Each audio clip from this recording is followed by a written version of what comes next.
Bonjour à tous, mon nom est Patrick, je suis votre instructeur.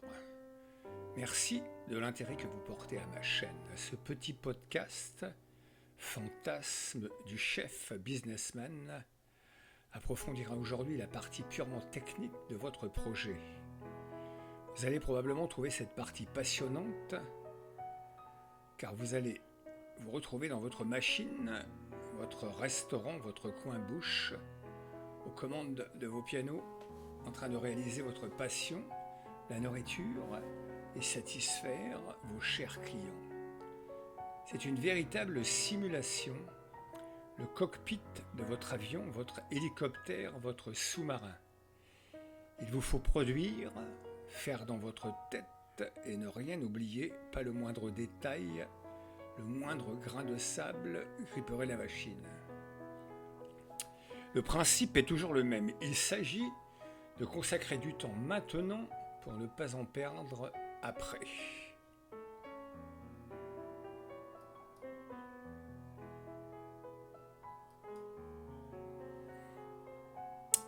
Plan de cette session numéro 6. Elle va se découper en 6 rubriques. Agissez comme un pro, 0 impro. La moindre cagate au démarrage, important à évoquer. La construction technique minutieuse de vos plans. La formation, celle que vous possédez, celle que vous dispenserez, celle dont vous aurez besoin. Les spécifications techniques à écrire. Les technologies que vous allez utiliser. Enfin, le fameux flux de production. Durant vos heures d'opération, votre vie va tourner autour du temps et de l'argent. Pas de bricolage. Conservez présent à l'esprit que durant vos heures d'ouverture, chaque minute perdue à ne pas produire et ne pas vendre ruine progressivement votre business. L'exemple du générateur qui ne démarre pas le matin, du plein d'essence pas fait ou de l'essence oubliée sont archi connus à éviter sans modération. Vous allez dépenser beaucoup d'argent dans votre machine ou vos locaux. Par conséquent, il faut agir avec minutie, parcimonie, économie aussi. Technique, nous y sommes. Personne n'est forcément ingénieur, mais tout le monde doit savoir de quoi il parle. Tel est le but de cette session. Débroussailler les grands aspects techniques. Identifier les expertises nécessaires pour diagnostiquer, dépanner, pour réparer. Identifier les formations utiles pour opérer les équipements, les réparer sur le volet. Identifier votre environnement, les expertises disponibles, tant sur le plan professionnel que du support technique, des garanties qui sont à votre portée. Collectionnez les notices techniques et les spécifications de tous vos équipements. Je sais, cela peut paraître puéril, mais cherchez après. Le jour où vous êtes en panne n'est pas une sinécure. Désormais, le temps de réaliser vos études des besoins en fonction de votre production flow est arrivé. Le production flow est la façon dont va se dérouler la production de chacune des lignes de votre menu dans l'environnement que vous aurez choisi, environnement mobile ou environnement fixe. À l'exception du concept d'espace, sinon l'approche est assez similaire, la bonne organisation. Ce n'est ni plus ni moins que l'installation dans un ordre précis du matériel dont vous allez avoir besoin pour bosser, stocker, servir, vous faire payer, emballer, bref, faire tourner votre business et gagner votre croûte. Identifiez les formations utiles pour opérer vos équipements, les réparer sur le volet. Quel est votre background, quelle est votre formation? Êtes-vous cuistot, chef cuisinier, ingénieur, spécialiste en je ne sais quoi? Ne faites pas l'autruche. Identifiez immédiatement et honnêtement vos besoins techniques. N'oubliez pas aussi naturellement de former votre personnel. Par équipement déterminé, dressez la liste et numéros de téléphone des réparateurs. Faites la corrélation indispensable et évitez les doublons entre les équipements et les réparateurs.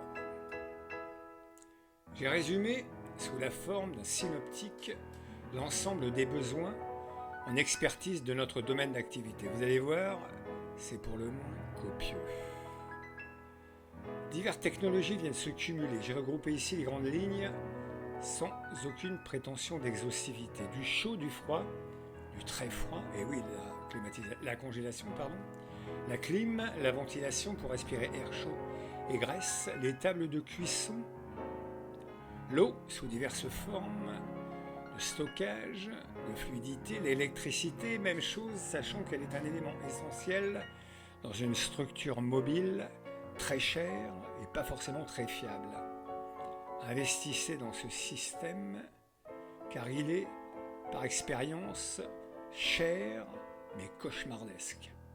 Le réseau de propane, le gaz pour alimenter vos moyens de chauffage, votre réseau de propane, rangement, plan de travail, le matériel de vente, caisse et carte de crédit, évier, lavabo, bac à vaisselle, la production d'eau chaude, enfin, voilà en gros le résumé. Je n'insisterai jamais assez sur cet aspect des choses.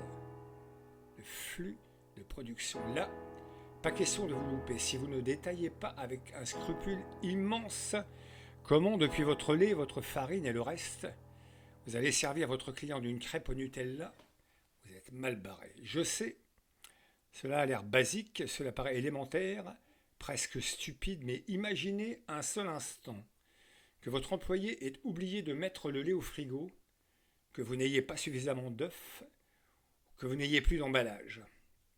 Rigueur absolue donc, je vais citer un seul mot, rigueur quasi obsessionnelle. Du temps, celui perdu aujourd'hui sera du temps gagné demain. Partez donc de chaque recette de votre menu avec chacun de ses ingrédients sans oublier un seul pour aller vers les équipements que je vais installer de manière fonctionnelle, regroupés naturellement en systèmes et sous-systèmes. Je prends l'exemple de l'eau, je prends l'exemple du lavabo sanitaire. Il est judicieux, par exemple, de le positionner à l'entrée de votre installation de façon à ce que le personnel ne le loupe pas et prenne l'habitude, conformément à la loi, de se laver les mains non seulement plusieurs fois par jour, mais aussi lorsqu'il entre dans votre local à nourriture. Montez la boîte à gants jetable au-dessus du lavabo, ainsi, zéro excuse. Il est seulement techniquement plus simple aussi d'y adjoindre le poste vaisselle, voire les sanitaires, si votre local vous l'autorise. Faut-il rappeler que pour recevoir de la clientèle assise, il faut des sanitaires en règle. Rien de ce partage n'a pas été vécu.